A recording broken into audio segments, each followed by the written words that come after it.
and welcome to the Slate Political Gabfest.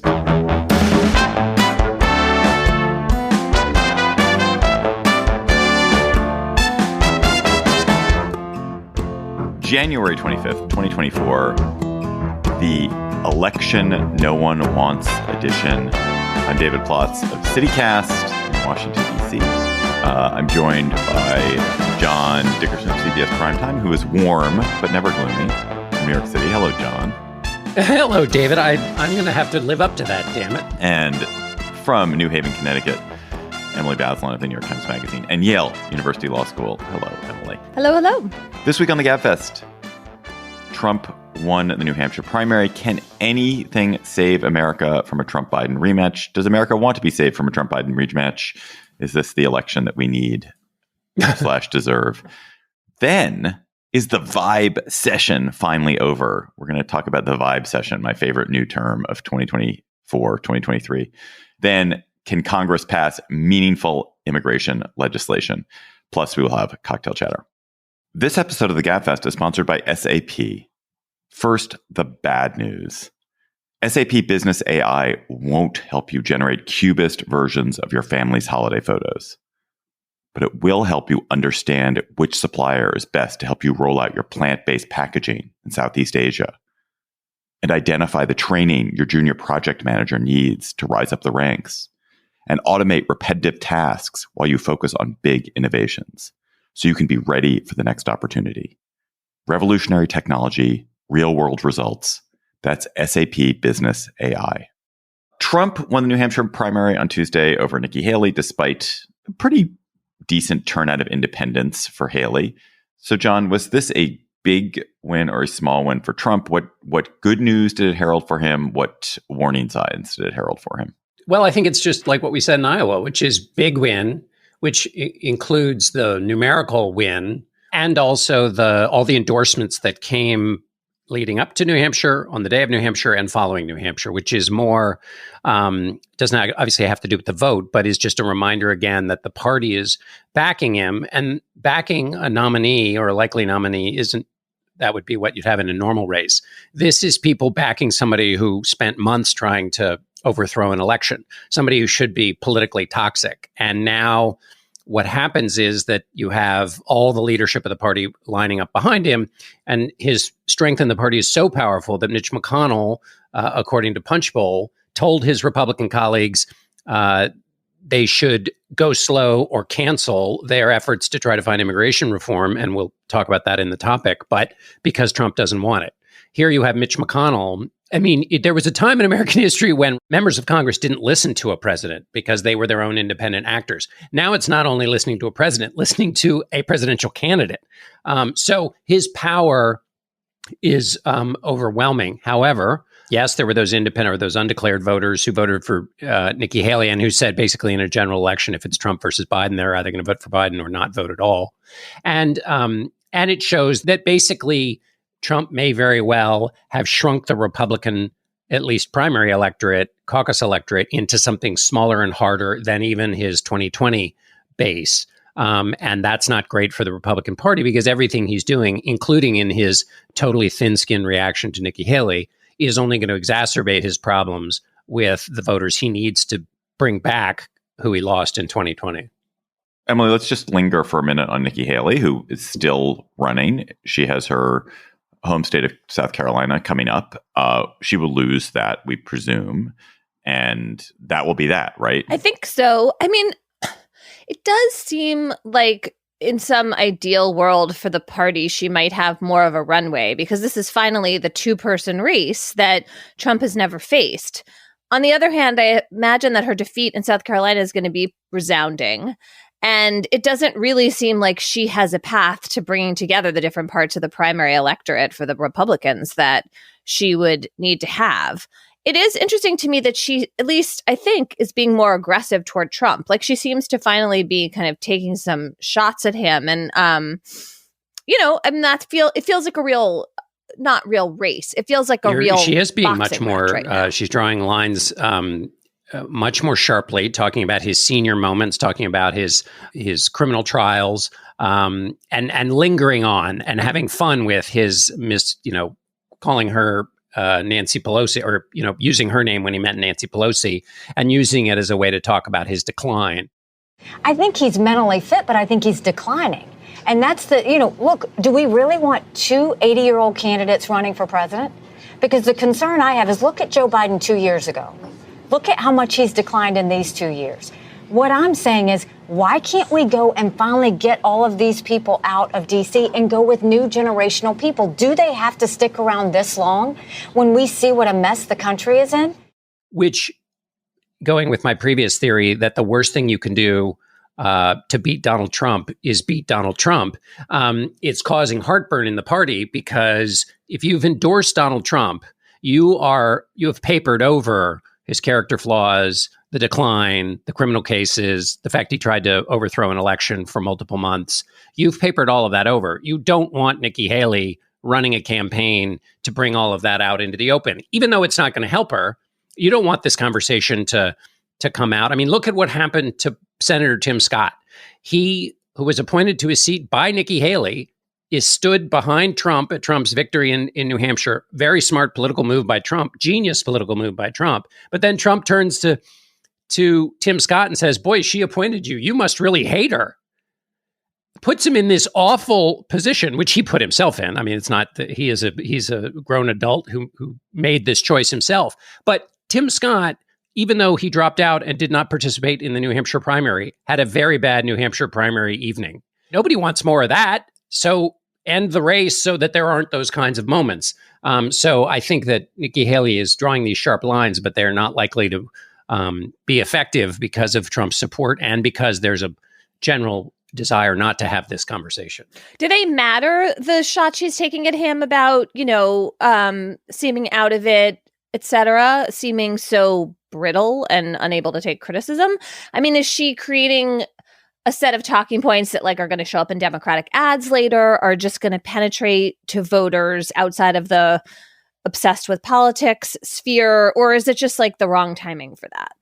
Well, I think I'm not sure. I can imagine a couple of possible realities. One, the fact that Trump keeps calling her bird brain. I can imagine there are probably some women out there who have in their lives been had their intelligence challenged by men who felt threatened by them. And so to the extent that they see their experience in the way he treats women is probably not great for him, since suburban women were a group that he lost and was a part of the reason he lost in 2020. Do men ever get called bird brains? It just seems like an insult that only gets lobbed at women. And I always think of no. Maisie Bird. But there are things that men only get called too, like asshole, dickhead. Well, I know, but this is about your intellectual capability. Right. So it has a particular And also ring. He defaulted to, raise, using her first given name, saying wherever she comes from, as if he didn't know that she was from South Carolina. It's the same thing he did with Elaine Chao. I know, but John, yes, I understand, but get to the whatever. I mean, oh, okay. So he's to done Emily's a million point, of these things, a billion. Well, and he lost the 2020 election, and his candidates lost in 2022. So they have been a problem for him in the past. They're not a problem in his party. But to Emily's question, do any of these things hurt him later? Those are things that might hurt him later because they hurt him in 22 and in 2020. So the extent to which this race continues, the groups he's weakest with, he is minting fresh evidence of why he's going to continue to be weak with them. And because you have a party that is now associated with the abortion decision, I can imagine additional issues that are caused by, which is an issue that a lot of women voters care about. It's going to be hard to imagine how this doesn't hurt him in the general. Because I'm already turning to the general. I'm pivoting to video now. I'm pivoting to the general. Is it to Trump's advantage to basically vanish for the next 8 months? Or the less he is visible, the better? Is it a situation where he shouldn't actually try to be public and campaign a lot? Because the more visible he is, probably the more people will be reminded of what they don't like about him. That's the first question. The second question is, would he ever do that? Is that a desire of his? And the third question is who does it advantage for the general election to start so soon, John? Does it advantage one candidate or the other, Biden or Trump? It's almost certainly the case that it would be better for him if he disappeared and stopped reminding those voters that he needs. And remember, when we talk about the voters he needs, it's a small group in a few battleground states. It's not a lot of people.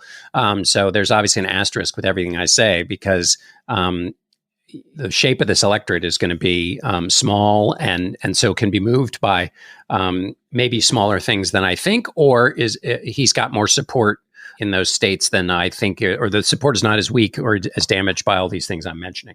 He should disappear. What he should have done after Nikki Haley gave her speech after the New Hampshire primaries, he should have said, "I thank her for congratulating me, on to fighting Biden." Just completely ignored her.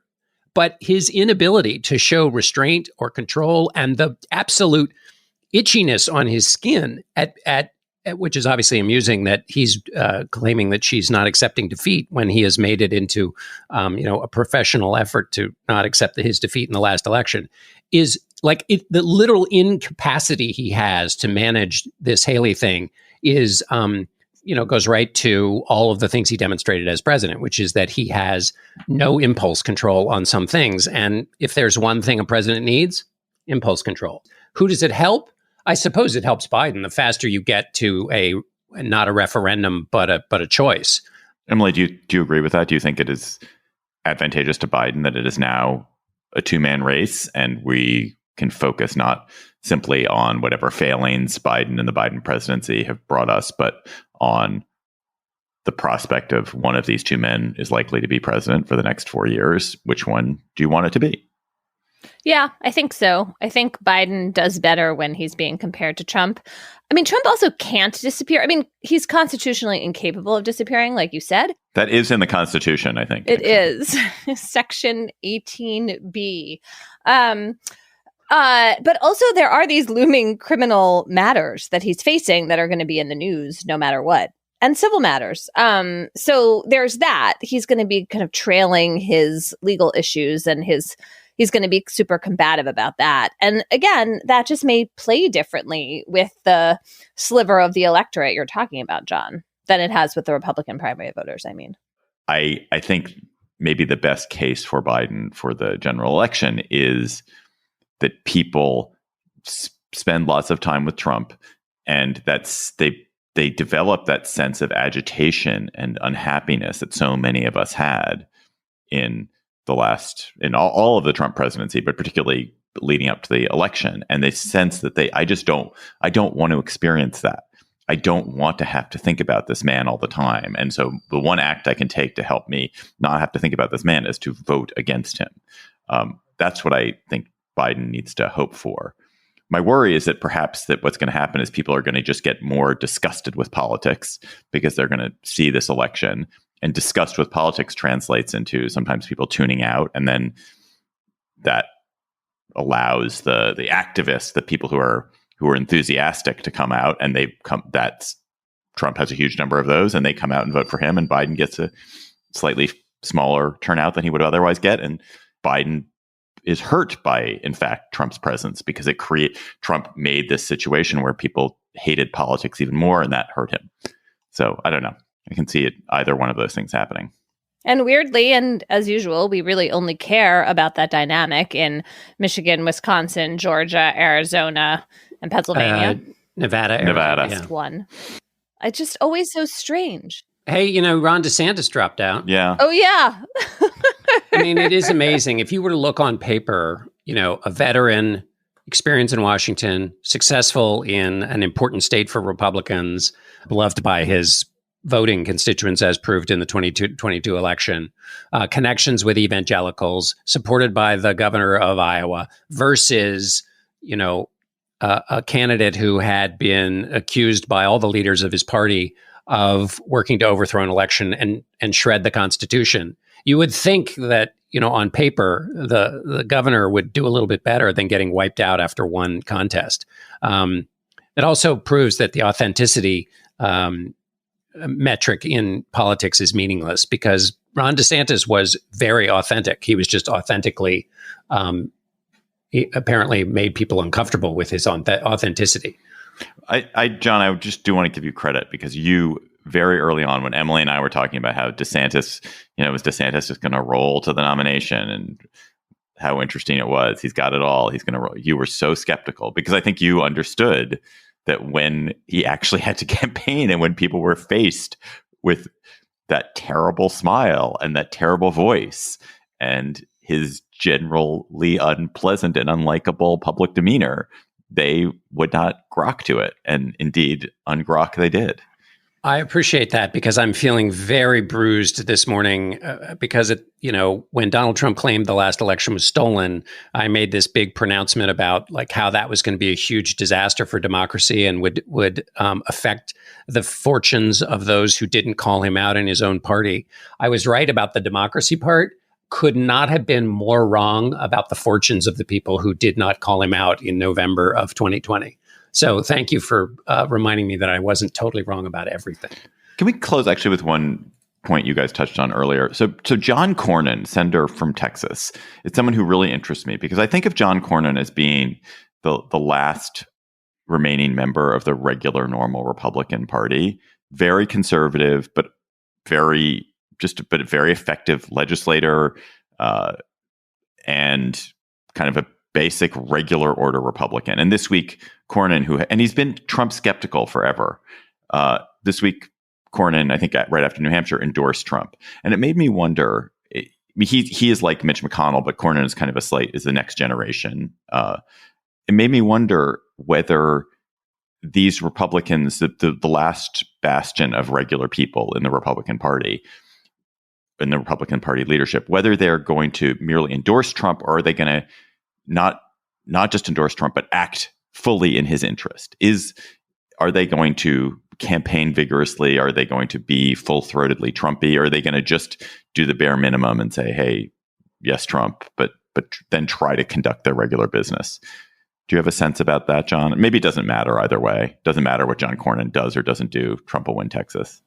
Well, I think one thing that's important about, or what I recognized in what Senator Cornyn did was, and this is why New Hampshire was a big deal for Donald Trump. So what happened when Donald Trump claimed the election was stolen is he got a lot of people whipped up who believed the lie that the election was stolen. So he yelled fire in a crowded theater. And what a lot of people in his party did is instead of supporting the cockamamie bananas idea that the election was stolen, they said, or that there was a fire in the theater. They said, well, all these people are running out of the theater thinking there's a fire. So we got to look into it. So when you yell fire in a theater, you cannot use the fire as justification to look into fire safety in the theater, right? So that's what happened in the election, which is to say John Cornyn, whatever his problems are with Donald Trump, he said, well, the voters have spoken. So in other words, the success in the primaries inoculates you against any of having to stand up for any of the things that Donald Trump may have done or applying any of the standards that you would normally apply to a politician and particularly a president. So, of course, that totally turns on its head your role as a representative, right? Which is to use your conscience and standards to measure the issues of the day. But instead, and it's a way in which the presidency has just basically been completely handed over to the voters, the idea is, well, the voters have spoken, and the wisdom of the voters means that we must all rally behind Donald Trump to beat Joe Biden. So the success creates a permission structure for those kinds of politicians you're talking about, David, who speak in terms of standards and fashion themselves as people who believe in a set of core ideas that should be impervious to the political winds of the moment. So I think that is an interesting thing that's happened there, and that's what I saw in the Cornyn decision. Well, he'll work as much as he needs to in a party where the base of the party is so controlled by Donald Trump, which we should note is an extraordinary political achievement for somebody to have the control over a party and influence over a party that Donald Trump has. I can't think of a person in modern history who has had that sway. Do you want to hear more from us after this episode? No. Emily's reflexive no, shake of the head no happens. I don't think it's in your control. A lot of our listeners do want to hear more. And if you do, you should stick around for our bonus segment. Today, we're going to be talking about the crisis in American journalism, whether anything can be done to reverse it. But that segment is just for Slate Plus members. So if you are a Slate Plus member, thank you very much. You have helped us keep the Gabfest going these many years. If you're not a Slate Plus member, thank you too for listening. You have done, I'm sure, contributed to your community in valuable ways. But we would love it if you signed up for Slate Plus. You would get bonus segments of every episode of the Gabfest and other Slate podcasts, discounts to live shows, no hitting the paywall on the Slate site. And you'll be doing your part, perhaps, to reverse the crisis in American journalism. Ironically, that is what we're going to talk about. So if you're a member, thank you. If you're not a member, go to slate.com/Gabfest Plus to become a member today. That's slate.com/Gabfest Plus. This episode of the Gabfest is sponsored by SAP. First, the bad news. SAP Business AI won't help you generate cubist versions of your family's holiday photos. But it will help you understand which supplier is best to help you roll out your plant-based packaging in Southeast Asia. Identify the training your junior project manager needs to rise up the ranks. And automate repetitive tasks while you focus on big innovations, so you can be ready for the next opportunity. Revolutionary technology, real-world results. That's SAP Business AI. This episode is brought to you by ZBiotics. There's now a game-changing product to use before a night out with drinks. It's called ZBiotics. Let's face it, after a night with drinks, it's tough to bounce back the next day. You have to make a choice. You can either have a great night or a great next day. ZBiotics is a surefire way to wake up feeling fresh after a night of drinking. ZBiotics pre-alcohol probiotic drink is the world's first genetically engineered probiotic. It was invented by PhD scientists to tackle rough mornings after drinking. Here's how it works. When you drink, alcohol gets converted to a toxic byproduct in the gut. It's this byproduct, not dehydration, that's to blame for your rough next day. ZBiotics produces an enzyme to break this byproduct down.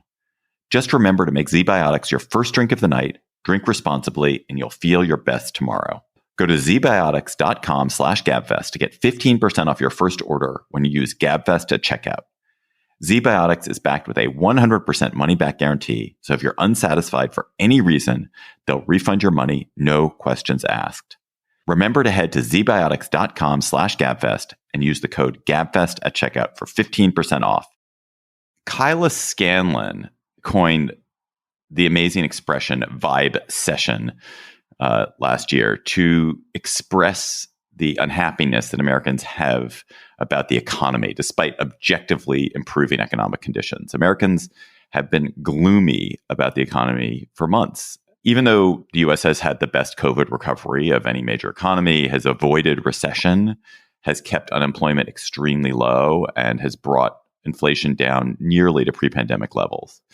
We have talked about the vibecession before and how it is particularly interesting from a political standpoint because it seems to really be hurting Joe Biden and Joe Biden's re-election prospects.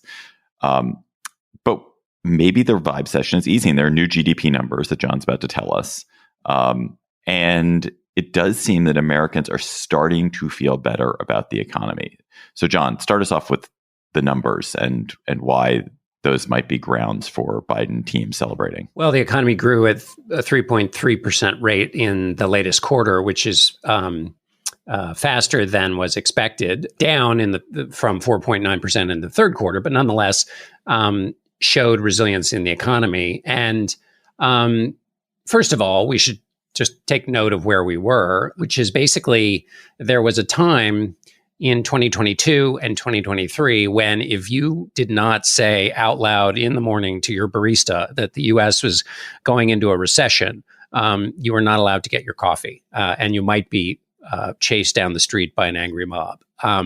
There are Wall Street titans who went on TV every quarter of an hour and said there was going to be a recession. So there hasn't been a recession, and the market is at its, and this is not, obviously the market is not a sign of economic health, but just in terms of the political winds, the market's setting records. The S&P 500 set a new record, and inflation is coming down. And so what this means is not only, so you have what people didn't think was possible, which was to have strong growth, low unemployment, and falling inflation. Usually somewhere it's got to give.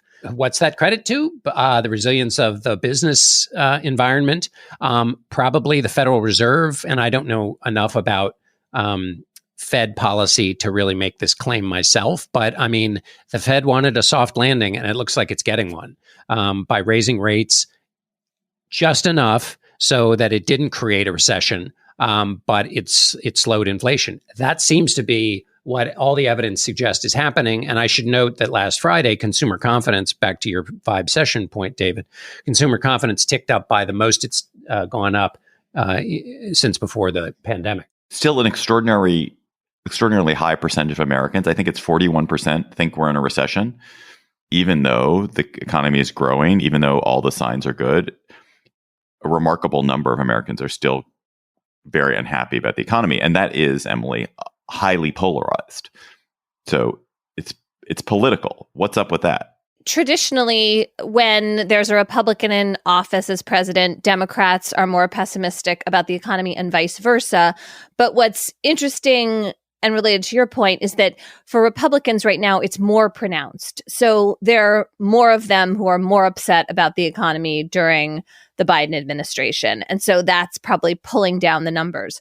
I was also struck by a study from the Brookings Institution about bad news bias. Basically, how often does the media report on the economy with a negative tone?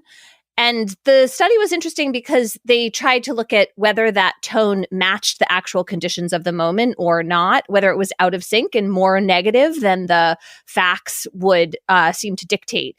And it seemed like there was more bad news bias reporting and coverage of the economy in the last few years than there has been before. I kind of think that makes a difference, that people's perceptions of the economy are partly about what they think is happening. And if you're constantly talking about how crappy everything is, that matters. I also think, Emily, to that point, it's very important to the political question here, which is that if people have a sense that the economy is bad, regardless of the numbers, it is very hard for Joe Biden or any Democrat to go out and take and drumbeat how great the economy is and be take credit for how great the economy is and look what we've done and more Americans employed than ever before and the stock market at records high, to project the growth, the optimism, the we're back attitude that really benefits politicians and really benefits presidents. Because if people are I don't feel it, or I'm getting vibes that it's not good, that is so discordant. So insofar as this improving consumer sentiment improves media coverage or makes media coverage more positive, it also allows Biden and other Democrats as politicians to go out and start taking credit for the good news, which they have not been able to do at all for the last 2 years. Even though there's been plenty of good news, they literally have not been able to take credit in a way that's been effective. Yeah, I think that's right. I mean, I was thinking about the term Bidenomics. And for a while, it seemed like something the Biden people were pushing. And then I feel like it sort of went away because it could kind of boomerang. And I wonder if we'll hear that again now from Democrats as they feel sunnier. And as you're saying, as other people start to feel sunnier. I also think there's just a hangover going on here, that when there's been a lot of inflation and the pessimism of COVID, that it just takes a while for people to feel confident again. It is the case that inflation is down, but prices are high. So inflation has come down, but a price of something is still at this inflated level. It's not that when inflation goes down, a gallon of gas suddenly is back at 1977 levels. It's a gallon of gas stays there and doesn't go up more. And so people have to adjust their expectations about what a normal price is, which takes some time. And that seems to be part of this consumer sentiment improving, as people are acculturating. There's a study about how long it takes for the effects of inflation to wear off on people's feelings. And it seems like it takes a couple of years. And as an electoral matter, as Emily was saying, and the Times had that great graph about people's opinions of the economy, the most partisan Republicans changed their view on the economy the minute Joe Biden was elected. It had nothing to do with the actual underlying economy. And you can see that in the chart. It literally the graph is so striking. Yes. It drops as much as views of the economy did during COVID. I mean, it falls off a cliff. Democrats, on the other hand, and what this graph is it's looking at opinions about the economy overall and then split by party under the Trump administration and the Biden administration. And Democrats get a increasingly worse view of the economy under Trump, but it is a slope of gradual diminution.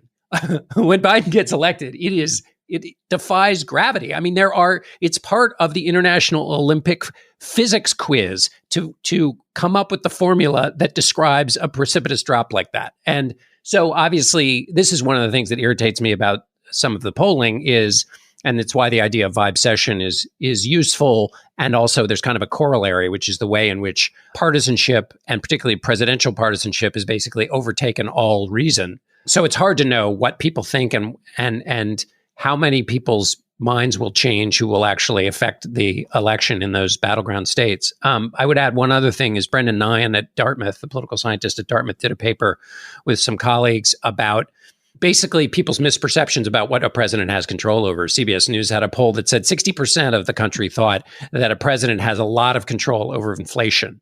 Nyhan interviewed experts, and experts were given a range of things and asked, how much control does a president have over these things? Inflation and the price of gas were at the lowest end of expert opinion on what presidents have control over. At the high end was things like picking a vice president. So that disconnect between what people judge presidents on and what they actually have effect over is quite pronounced when it comes to gas prices and inflation. One thing I think Biden and Democrats need to do, I don't know how important rich people are to the election, but they do supply a lot of money. They do help shape elite opinion. They do, I think the average rich person is more important to the election than the average non-rich person. And Biden does, I think, probably need to remind rich people how well they're doing. Their stocks are high. You don't think so? You think he should? No. I just think rich people are going to do even better under Trump. Trump's not going to raise corporate taxes. He's going to try and lower them again. And he's definitely not going to raise taxes on those earning over $400,000. So on the tax side, but not on necessarily are my investments growing? Is my company thriving? Piece of it. I think there's a strong argument that stocks do better under Democratic presidents. I think the economy in general does better under Democratic presidents. Yeah, taxes will certainly be lower if there's a Republican president, Republican Congress. It's a really interesting question. I mean, certainly banks and a lot of companies that face regulation would prefer Trump's disinterest in those kinds of regulations. I mean, also, we should note, but this is you're making an interesting point, David, and it's the right one, which is what are the actual policies of the two people going to be? And Trump's policies in a inflation-sensitive environment will be quite inflationary. I mean, think of the things he did. He massively increased spending. He blew a huge additional hole in the debt. His tariffs are inflationary, and his immigration policies would shrink the labor pool, causing a rise in wages, which would be passed on to in prices. So, if you're worried about inflation, there are basically the entire Trump agenda, such as it can be divined from the vagueness of his campaign, would be something that would be worrisome. I did have this final thought because I love vibecession as a concept so much that are there other things that are really run on vibes? One is vibe migration, which is that a lot of people's feelings about immigration really don't have to do with the actual impact of immigration on them. It has to do with a perception about what immigration is doing to the country broadly, but isn't actually how they are impacted by it. It's not that immigration isn't having a huge impact. It's not that all this border surge isn't really real. But it is also the case that most people are not affected by it nearly as much as they claim to be. That's number one. And number two is vibish prudence, which is that like there's a sense about the massive impact of the law on me all the time. And again, probably a lot of that is real, but there's also a lot of inchoate anxiety that drives people. Wait, what was the last one? I didn't get that. Prudence? Vibus prudence, like jurisprudence. Oh, jurisprudence. Prudence. I was, okay, yeah. Okay. I think that one's not going to fly as a cultural, it's not going to catch fire in... I coined it like this second. I know. Vibe my brain. Vibe migration is really good. Yeah, that's interesting. I think everything is vibes. And also the way a lot of the race is covered and a lot of issues are covered is all about vibes. And this goes back to polling. It's just like we could explain what's happening in the economy, or we could just go talk to a bunch of people about the price of eggs. And like, that's just so much easier. It's all, I mean, covering the economy through the election is really not healthy. I mean, what's not vibes is local, right? What's not vibes is like the pothole at the end of your street, the store that is opening or closing. It's the really local things. At Arizona State University, we've made online education better, smarter, and more personalized so you can go further in your aspiring field. I decided to pursue medicine once I realized that ASU did have the online program for biological sciences. You're still required to learn the same curriculum. You're still being tested on the same content that anyone would be tested on in person. The comprehensiveness of the program prepared me so well for medical school. Explore over 300 programs at asuonline.asu.edu. A bipartisan Senate group had to been inching towards an immigration deal that would potentially have restricted the flow of migrants coming into the U.S. at the southern border. Republicans seem to want such a deal because their voters are really upset about the waves of migrants coming from the South. And it is probably the most fundamental issue that Donald Trump has defined for him and his voters in the past 8 years. It is the key issue in some ways for Trump. It's the obsession of a lot of their voters. Democrats want a deal because they want to diffuse voter anger, and they also know they're not going to get any Ukraine aid passed through Congress without immigration going first. But now comes Mitch McConnell to say what, John? Well, according to Punchbowl, which scooped this on Wednesday night, McConnell, in conversations with his colleagues, said essentially that while they were on their way to a deal in the Senate with the White House, that they might have to slow their roll because Donald Trump doesn't want a deal. And according to the quote in Punchbowl, McConnell said, "We don't want to do anything to undermine him." So we should note, of course, this is extraordinary since McConnell has been attacked by Trump repeatedly and in quite stark terms. Trump also used typical racist attacks on Elaine Chao, his wife, the kinds of sort of racist stuff that he's been using with respect to Nikki Haley. In any event, this is what is being reported by Punchbowl, and the idea is basically don't give Biden a win, keep the issue. If this is all true, and also I think you should leave some window open for the idea that this was leaked in part to give McConnell the last bit of leverage over the Democrats. In other words, if Democrats think they're not going to get any deal at all because this is the way the Republicans are feeling, they might, concede a few more things in the course of negotiations. So it could all be pantomime and not, and all used for leverage. If it's not used for leverage, and this is in fact earnest, then you have this extraordinary moment where you have the Republican frontrunner and almost certain nominee saying that he would like to see the economy tank before he is elected and not see immigration fixed in any way because of his electoral prospects. And of course, remember that it's not just the human beings at the border, but it's also tied to aid to Ukraine and Israel that would be held up here in order to be helpful and effective to Trump in the election. So that's kind of extraordinary.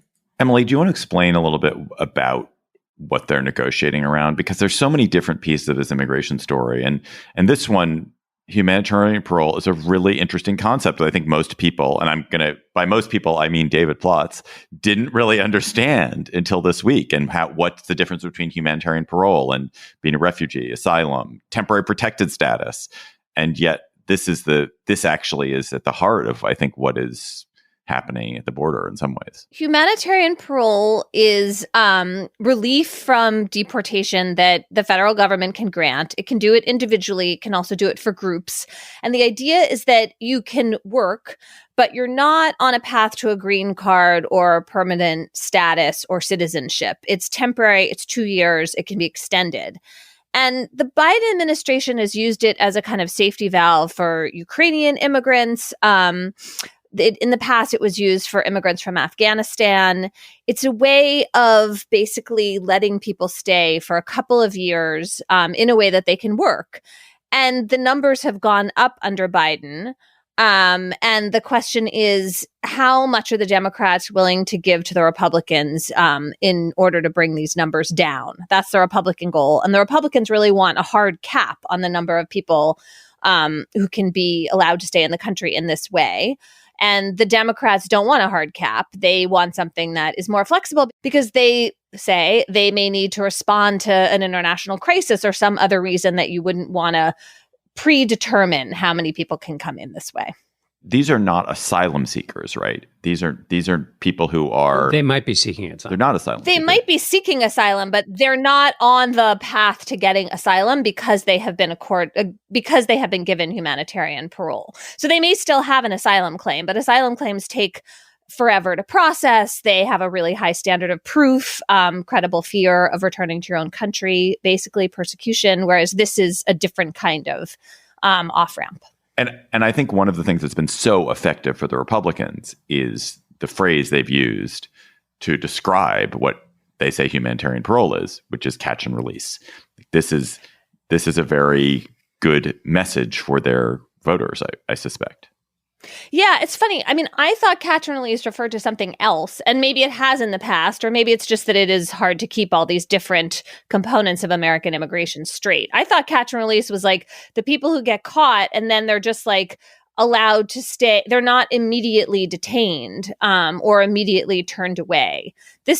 These people have been through process. Like, they're not just like showing up randomly. And actually, there also are studies that people on humanitarian parole versus people who are detained are just as likely to come to their proceedings, to end up having to leave, all those things. Yeah, I was also confused, Emily, about whether catch and release related, and it may in fact be used for many different things, because I don't think there is a hard and fast definition of the way it's used. But I thought it was both. If you were caught illegally trying to enter, that your adjudication, sometimes because there's such a backlog, that you were released into the United States, and supposed to come back for your court date. And that was true with asylum seekers, because there's such a backlog, and that both have been called catch and release. Yeah, but I do think there's something, there is a reason why this messaging is effective. There is something intuitively mysterious and, to many people, frustrating and annoying about the idea that someone shows up, they don't have a right to enter the country or to work in the country. They cross in a non-standard manner, and they are allowed to stay in the country and work. And there's something that is like, wait, what are we doing? Why are we allowing that? Why isn't that person just immediately put on another side of some border, regardless of how difficult that might be, or detained, regardless of how difficult that might be? And you can understand why that is an effective message to a lot of voters about that we've lost control of the border, if that's the case. There's also the Biden administration has admitted what Democrats used to not admit so much, which is that there are, it's not only the treatment of those who come to the border and haven't, waded through the immigration process as you're supposed to. It's not only works politically the way you say, David, but also that it is a draw for more people to come to the border. So there's this, there are pushes and pulls, and there's obviously the push of the conditions in the countries that a lot of these migrants come from. Right. But the Biden administration has also admitted that there is a huge pull factor to these policies that has increased the numbers. Yeah, and also the Biden administration is dealing with Democratic mayors and governors in states like New York and elsewhere, where the dynamics have changed because of these busloads of people that Greg Abbott and Ron DeSantis have been sending from the South, right? I mean, in New York City in particular, this is a real this is taking a real toll on city services and figuring out what to do with people, where they're going to go. All of this is a shared burden. And I think that tactic, which, it seemed kind of theatrical when it started. It seemed like a performance, but now it's really having a political impact. And there is a kind of like,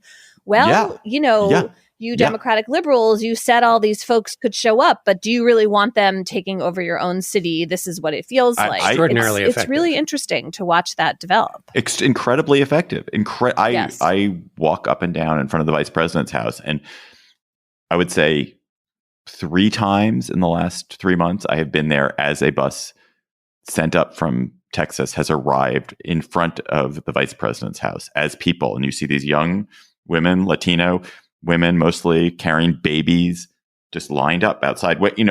And there's a kind of an infrastructure for people to come and collect them. But it's just an amazing moment. And I think what Abbott did was wrong in that he refused to coordinate with the cities. He refused to give them a heads up. Yes, it's very inhumane. That part is inhumane. Doing it. But as a political measure and as a way of alerting people to what this means, I thought it was not merely like effective, but morally correct. I think it was a very wise thing that's been good for the country to say this is what is happening. So we all have to bear responsibility for it. How are we going to do it?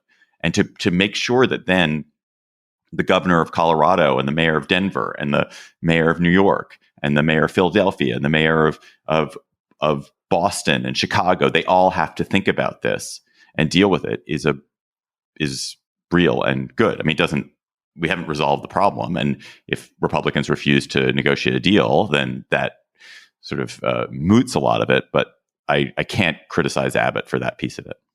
I don't know. I mean, the means and the ends, I feel like you can separate here. Like, he's doing it in a way that's increasing suffering. And also, the Republicans don't seem interested in really resolving the kind of fundamental problem we have with our broken immigration system. Obviously, in Florida and Texas, Abbott and others would say that there's an equal moral component to the failure of the federal system. But that, of course, is no excuse for 2 wrongs. Obviously, don't make a right. It doesn't, while this has been effective, it didn't have to be effective and cruel to the people, to the human souls that you're using in your effective political move. Let's go to cocktail chatter. Emily, when you were having a vibarita with Mr. Bazelon on the porch of your Vibe home in Vibe Haven, what are you going to be chattering about? Okay, I approach this with trepidation, but I'm going to sally forth, though I probably shouldn't. Sally, okay, do you remember Sally Forth? That was a great newspaper cartoon. I was going to say, wasn't that a comic? Yeah. I have been following with interest South Africa's charges of genocide against Israel for the conduct of its war in Gaza. I am not going to weigh in on the merits of any of that because I'm just not. However, I would like to recommend a piece by Yair Rosenberg in The Atlantic that is just about some of the basic facts here that I did not know. Yair's piece is called "What Did Top Israeli War Officials Really Say About Gaza?" And he shows that some of the things that seemed most disturbing from the defense minister, Yoav Gallant, and from Netanyahu were mistranslated and misunderstood. And his piece, I think, has prompted some corrections in Bloomberg in particular and other outlets. So to me, it was a relief to read this because it seemed like the very worst things that top Israeli officials said, they were really talking about Hamas, not all the people in Gaza. Anyway, this is just about the basic factual context. That's why I'm recommending this piece in The Atlantic by Yair Rosenberg. That wasn't that hard, Sally Forth. I don't even think you sallied forth. I think you sort of stepped delicately outside into the snow, decided it was okay, and kept going. John, would you like to sally forth with a cocktail chatter? Yes, I'm in absolute perishing thirst for one, but it's early in the morning. Cursive is coming back to California schools. No longer, it was not taught after 2010. They're teaching kids cursive again because, as we all know, those of us who struggle with retention and trying to stuff our brains full of things, that writing down information by hand sticks it in the old brain pan more effectively. And so now in California, they have made this a part of the curriculum again. So if you in your own life have found yourself too addicted to the keyboard, go get a, pencil and paper and let the ideas really sink in. I've often wondered, I would like to see a study about whether the universality of keyboards and texting has increased literacy significantly. It seems like it would be very hard to be an illiterate person now in a way that you could have been illiterate for a long time because you didn't have to be reading and writing all the time. But now so many people text, right? Yeah, but maybe they voiced a text. I don't know. I'm just curious about how that's affected it. So those of you, I'm sure there are Gabfest listeners who are hearing this who know the answer. My chatter is about a great story in the Washington Post by Eric Wemple, the media reporter, and it's about a particular street performer in downtown Washington. Now, bear with me because I've talked in the past, in a recent episode, about how the Washington basketball team and hockey team, the Wizards and the Capitals, are being moved out of downtown Washington, this arena in Washington, into Alexandria. That is very likely to happen. The owner of the company that owns the Caps and Wizards, which is called Monumental Sports, is named Ted Leonsis. And Ted Leonsis got a good deal in Alexandria and also clearly was irritated by what was happening downtown around the arena, where there was a sense of disorder and the DC government wasn't helping out a lot. And there was crime increasing, and he just got frustrated about it. And that seems to have been a significant factor motivating him to look for greener pastures outside the city. So comes Wemple with a really interesting story, which was totally not a surprise to me for reasons I'll get to, that there's been a very annoying street performer in Gallery Place, where the DC arena is, named David Hallman, who has two young kids who sing and dance with him. Very young. Like, these kids should be in school, and they definitely shouldn't be up as late as they are. And they have heavily amplified music that resonates all around a couple blocks right in the heart of Gallery Place. And in fact, right below the Monumental Sports offices. And my girlfriend's office used to be across the street, and she would complain all the time about how much noise this fucking thing made. And her company, in fact, ended up moving offices, not entirely but like a little bit because it was so annoying to be across from this performer. People who live above this block have been spending thousands of dollars to soundproof their windows. There's a restaurant there, Clyde's, which has basically lost a ton of business because people won't sit in the outdoor space because this music is pounding. And DC utterly failed to stop it because noise enforcement in DC, as in many cities, doesn't exist. They don't enforce it after 5 p.m. They have a rule where the noise inspector is not allowed to ask for the name of the person who's making the noise, so you can't therefore punish them. There's no rule against amplified music. And there's also been this movement in DC because of there's a store in downtown DC that is famous for blasting go-go music into the street, and that's seen as like cultural patrimony of DC. And there was an effort to sort of silence the store because it made a huge amount of annoying noise. And then a kind of movement to protect go-go music called Don't Mute DC came up. And so there's no ability to restrict amplified music. And I just thought and so what happened is Ted Leonsis and the people at Monumental Sports got very annoyed by all this music, and it was a contributing factor. And even if you say this is like 1%, let's just say you say it's 1% of the reason that Ted Leonsis moved the Wizards and Capitals out of DC, that 1% is probably worth $40 million to the city every year. I mean, it's worth an enormous amount of money. And look, we're old people now. Amplified music, public amplified music is pollution. It's pollution, and it's invidious, it's selfish, it's harmful, it seizes public space for private gain, it steals the right of people to have their own thoughts and their own quiet, and it costs any public space that has amplified music that is not, at a decent volume and in controlled times and in controlled areas is one that has been damaged and polluted. And cities have got to fix it, and DC has got to fix it, because this one person with these two kids who perform with him has basically helped contribute to the degradation of the downtown of DC. So there, I'm going to stop there. Listeners, you've got chatters. Keep them coming. You after we asked last week, you sent a great round of them. Please keep sending them to us at gabfest@slate.com.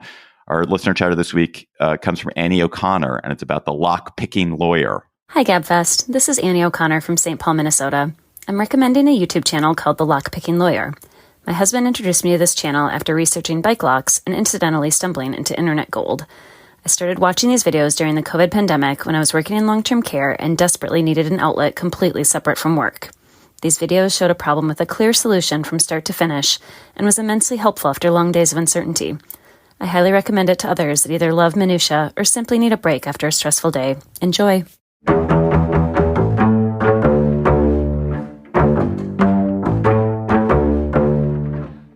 That's our show for today. The Gabfest is produced by Shana Roth. Our researcher is Julie Hugan. Our theme music is by They Might Be Giants. Ben Richmond is Senior Director for Podcast Operations. Alicia Montgomery is the VP of Audio for Slate. For Emily Bazelon and John Dickerson, I'm David Plotz. Thanks for listening. We will talk to you next week.